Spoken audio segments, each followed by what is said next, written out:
Hi, this is Ichiru and welcome to my channel.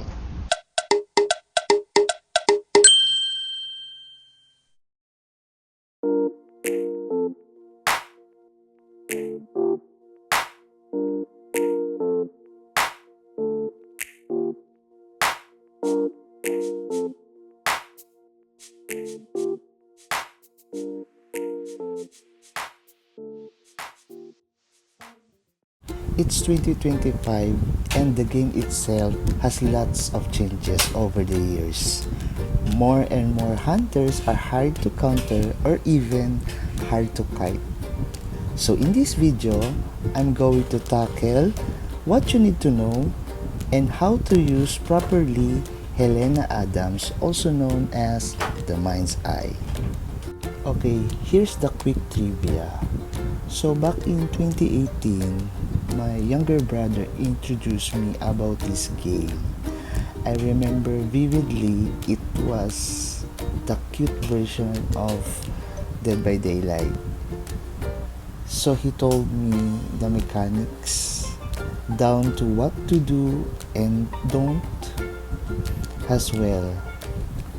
At the time, all I know is you have to run and not to be caught.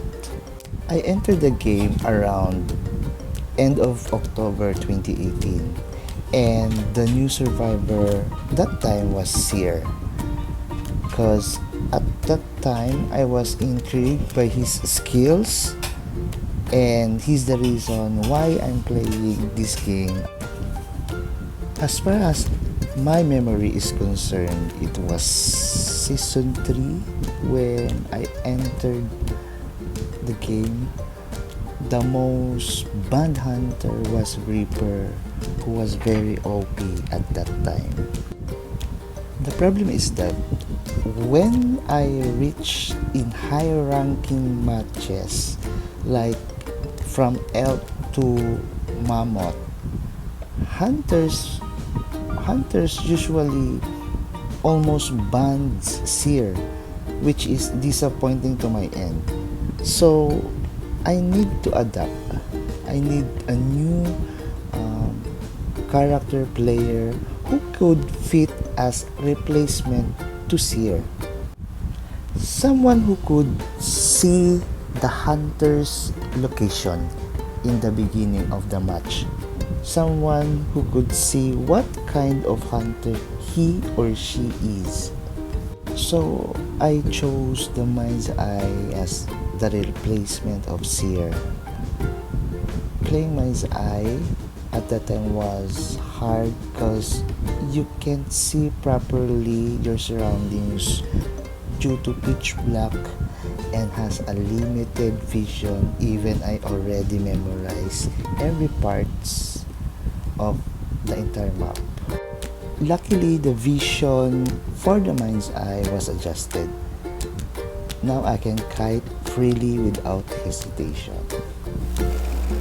So basically, the mind's eye is a decode type survivor who can decode cipher machines very quickly, but bolts significantly slower.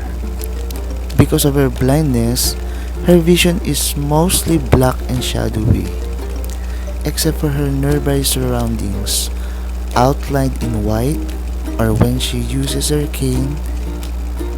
Using her cane to strike the ground will outline the hunter in red to her teammates, as well as slow down the hunter for a short period of time. So when the mind's eye strike her cane to the ground, it allows to share the current location of the hunter and what kind of hunter is to her teammates. However, the downside of it was hunter could easily locate where the mind's eye in that entire map. Okay, so let's go to external traits.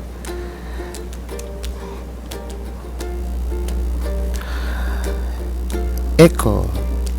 So continuously detect nearby hunter's location while moving.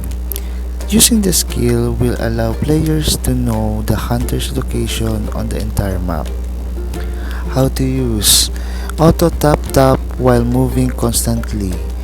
Tap on the ability button to strike the ground. So what is tap tap? When she taps her cane on the ground and produces sound waves to locate the position of the hunter, her movement speed increased by 25% when walking. Her interaction speeds increased by 10% and her movement speed increased by 30% for 2 seconds when switching from crouching or standing to running. This effect can only be applied once every 55 seconds. Strike. When we say strike, when she strikes the ground with her cane, a sound wave sweeps across the map, revealing and sharing the hunter's position. Decoded cipher machines and moving teammates can also be detected.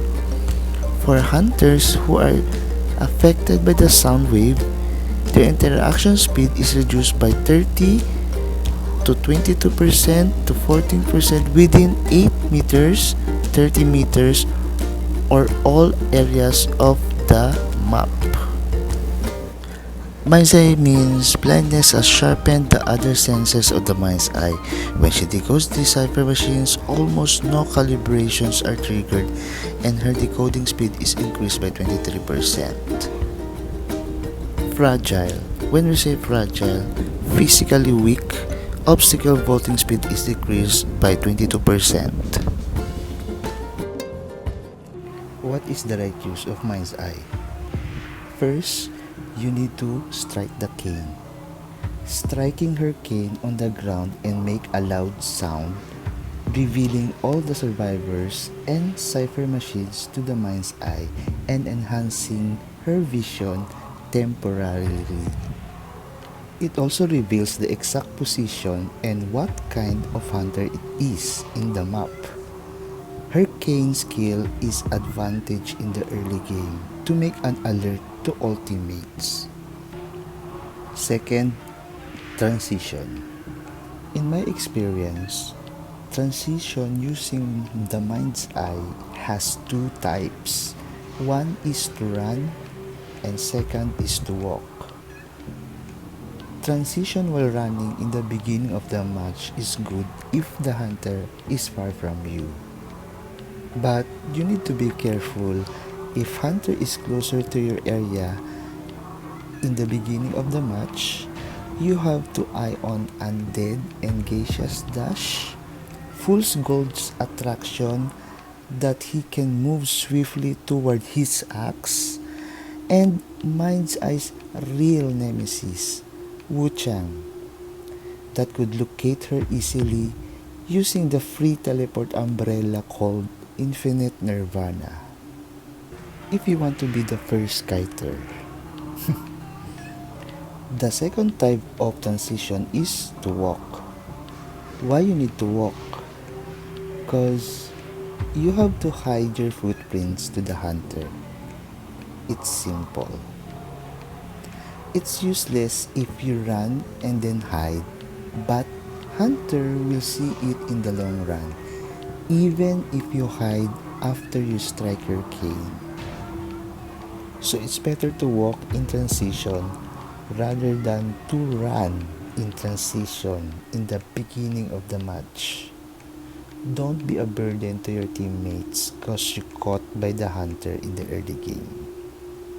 Third, after transition, you need to hide. If you don't want your teammates ping you, your own, better to hide yourself and not be caught by the hunter. Hiding is the best strategy to apply for Mind's Eye in the early game. Don't forget that Identity V is a survival game, so you have to apply it. It is not all about kiting strategy. The fourth one is don't decode early. A good hunter will tunnel or locate you or find you in the entire map since Mind's Eye is the weakest survival of all. When is the right time to decode? The right time to decode is when hunter is busy chasing another survivor or when the hunter is far from your area.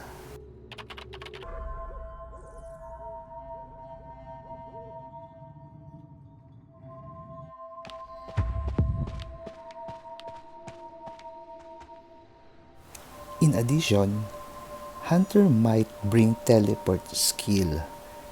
It will activate in-game when it is reached in 190 countdown. Fifth, stay away from basements. In the beginning of the match, when hunter is not chasing you, transition to find the basement is a must. You should know where the basement is, so that in the future of that match, you won't dare to go to kite the hunter there, or you might end up dragged to the basement. Because rescuing a survivor in the basement is difficult, and to avoid the burden to the team. Over the years, the mind's eye went on drastically change. On May 13, 2021, she got a buff that was adjusted the mind's eye external trait of echo. So the effective range for tap location reveal of hunter is now 1.5 bigger than its original range. So the radius itself. So she got a buff, an additional buff that in her echo also that introduce a new effect when a hunter is within a range of 8 meters to 30 meters or across the map. While using the strike, the hunter's interaction speed will be reduced by 30% to 22% to 14% respectively. So how does it work? So for example, you strike your cane first. So every time the hunter has interaction speed within the 8-meter range, her or his interaction speed will likely reduce by 30%. So the second strike cane within 30 meters, every time the hunter's interaction speed will greatly reduce by 22%. And the last one, the third strike again, when you strike your cane, the hunter's interaction speed will reduce by 14%. That's how it works. Now, on June 10, 2021, she got another buff. So her echo again was buffed. So the mind's eye can now use strike when moving. On November 2nd, 2023, she got another buff again. It was adjusted that the mind's eye external trait fragile. Her vaulting speed has been adjusted from 30% decrease to 22% decrease. So it was a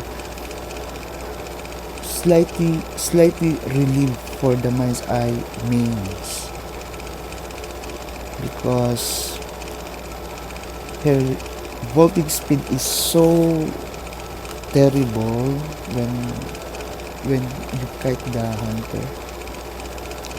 And another buff again for mind's eye external trait, which is for echo. It is introduced 3 new effects. Increases movement by 25% when walking.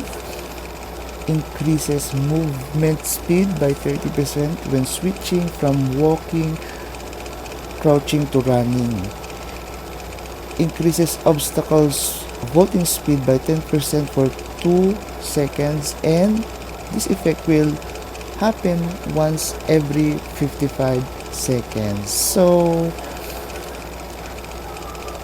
the developers gave the mind's eye another kiting ability or another speed ability by walking or crouching and then transforming it to running. So when you do that in your walking or crouching speed to running, it will give you another speed boost or movement speed from 30%. And then the vaulting speed is 10% after 2 seconds. So the cooldown in this adjustment is 55 seconds. Also, she got nerfed for her external trait. So the mind's eye trait got nerfed. Her decoding speed has been adjusted from a 30% increase to a 23% increase. So at that time, when we say decoders, the very fast decoders in the list is mind's eye. She has a 30% increased decoding speed, but now it went off to 23% decrease. But still, it's okay for as long as you got this persona of brewing effect and survivor instinct.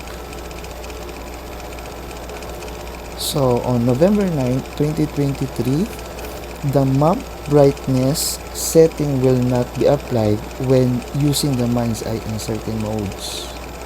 So I think the biggest slightly problem is that she got a nerve from her decoding speed, but still mind's eye is still okay.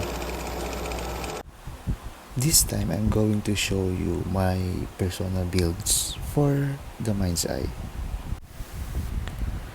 So these are my personal builds for mind's eye. First is kite restraint decoder build that usually I use in matches, especially in rank matches. The second one is hide and seek build, and the third one is rescue and restrain build if you want to go rescue. So I'm going to explain it to you one by one. Okay, let's go to kite restrain decoder build. So in kite restrain decoder build, we have this knee jerk reflex, borrowed time, exit path, brewing effect, survivor's instinct, and snooze.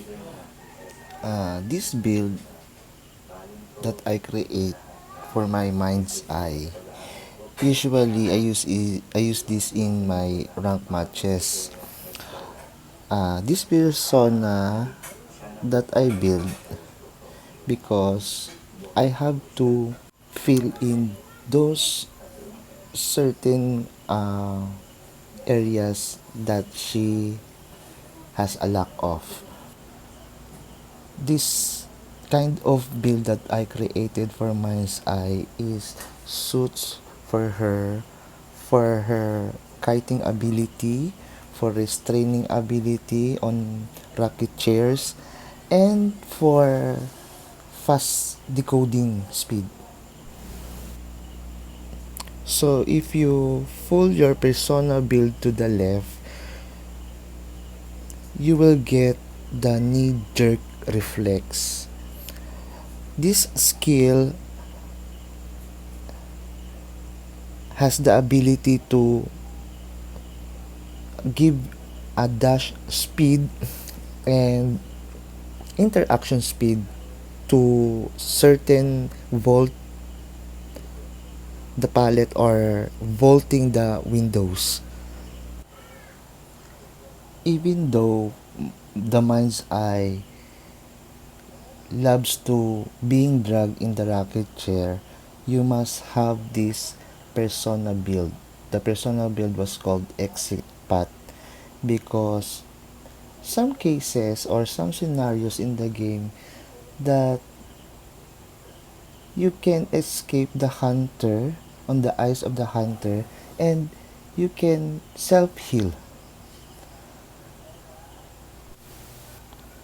Brewing effect. So if you have this persona in your build, every survivor who are not decoding will grant a 1% decoding speed boost in every second for up to 10%. So that's a huge advantage.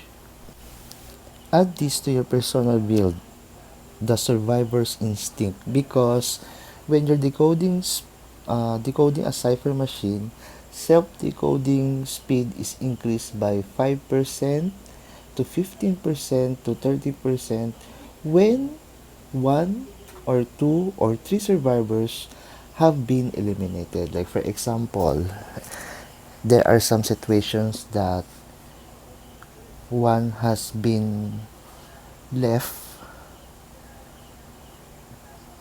and then all you three are alive in the match. So your decoding speed will get a 5% speed. That's how it works. Since you're a weak defenseless decoder, you should bring this persona build. It is called snooze. So when you are in the chair or in the rocket chair, your countdown will slow for about 9% if you full the persona for snooze, so that other teammates has a lot of time to decode their cipher machines. This is very effective if you are early caught in the game. Bring borrowed time. Full it to the right side. So borrowed time is your fee recovers by 50% and dash speed is increased by 50% for about 5 seconds when the exit gate is activated. So most of the time, especially in rank matches, in the end game, uh, survivors who is going to rescue a chaired survivor in the rocket chair must have this persona build, because in some situation, what if the rescuer failed to rescue the chaired survivor? So once he or she got down, um, there's no turning back. So when other survivors pop the cipher machine, when you bring a borrowed time, it will automatically recovers the fear and give you a speed boost and half life. So you have this ability to try to rescue again the survivor in the end game. And please, if end game is near and you have to rescue a child survivor, please make sure that you have borrowed time persona because I really hate players who dare to rescue other teammates in the end game but doesn't have a borrowed time. So the ending was it's either tie or lose. Okay, so we are now in the hide and seek build persona. So in the hide and seek build, there are four important personas to be full, which is the knee-jerk reflexes or reflex in the upper left side and the barrow tied to the right side. Then uh, put level 2 on snooze and put level 3 in airwalk. So I'm not gonna discuss the knee-jerk reflex, the borrowed time, and the snooze part. So this time I'm going to discuss airwalk. So when we say airwalk, this skill is to disappear the trail for about 1.5 or 2 seconds quicker. So how does it works? So when we say you put a level 1 to your airwalk, so when you walk or when you run, your trail disappears for about 1 second only. So when you full for level 3, your trail as you walk or run, your your trail disappears for about 2 seconds quicker. So it really helps when hunter is chasing you. So when hunter is chasing you and he he lost of sight of you, that's the time you can easily hide because hunter depends in our trails. So if you hide yourself without airwalk, good luck to your kiting strategy. Okay, so we are now in the last part of my shared persona build, which is for rescue and restrain build.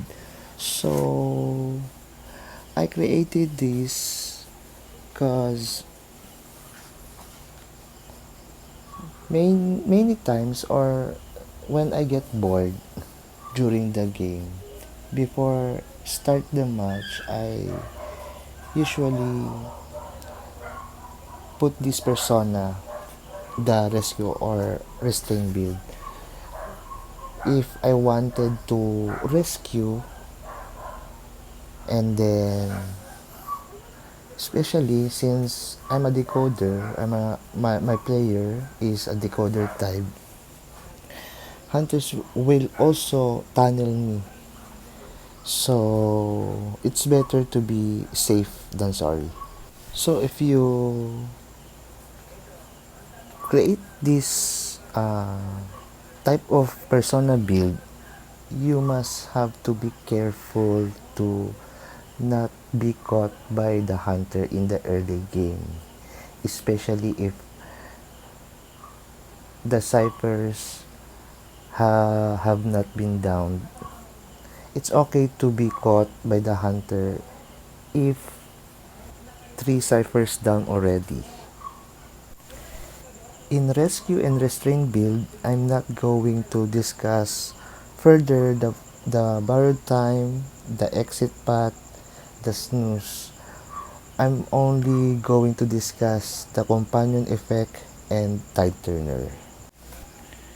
Okay, so in companion effect, so this persona is after being rescued from a rocket chair, you will receive a 28% movement speed for about 2 seconds, which is very good to apply for Mind's Eye. If the hunter is undead, so the effect of companion effect is receives a 28% movement speed boost for 2 seconds after being healed by a teammate when knocked down. So there's a greatly advantage to that.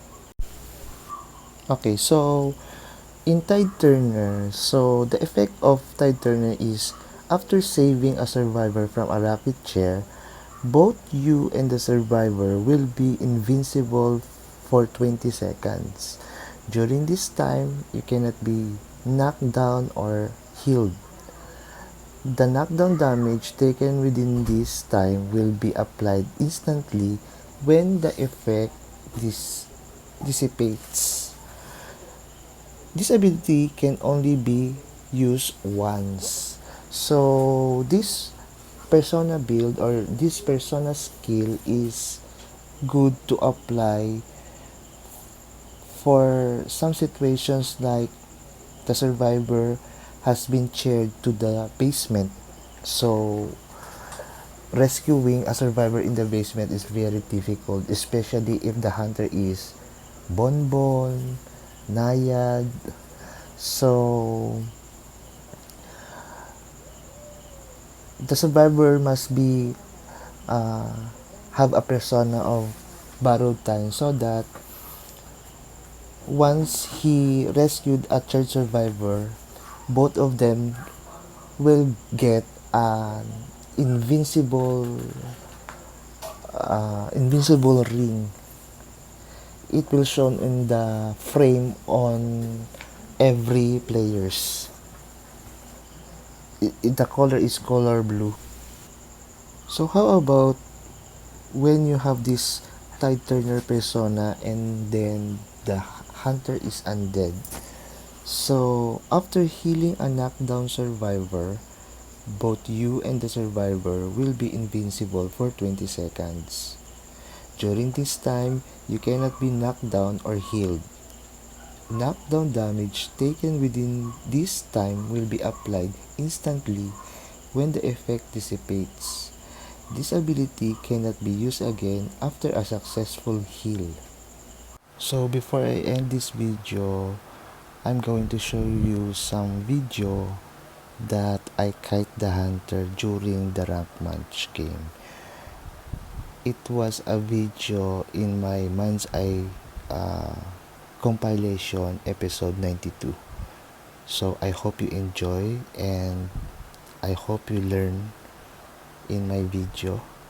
Thank you and God bless.